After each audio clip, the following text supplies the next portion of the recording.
gestiamo questa faccenda del Monte dei Paschi di Siena, no?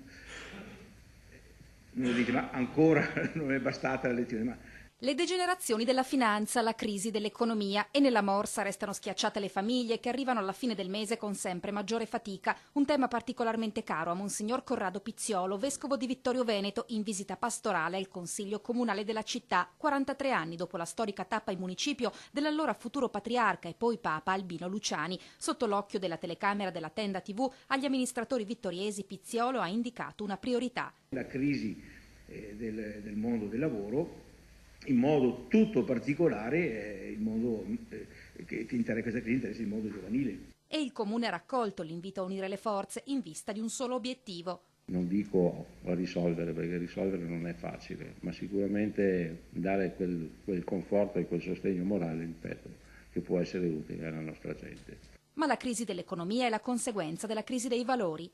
E può diventare anche l'occasione per rivedere, per darci una regolata, diciamo, a livello di stili di vita, non passare al baratto o alle caverne, ma perlomeno di evitare alcune forme di eccessività. Quelle esagerazioni che finiscono per ripercuotersi sempre sui più deboli.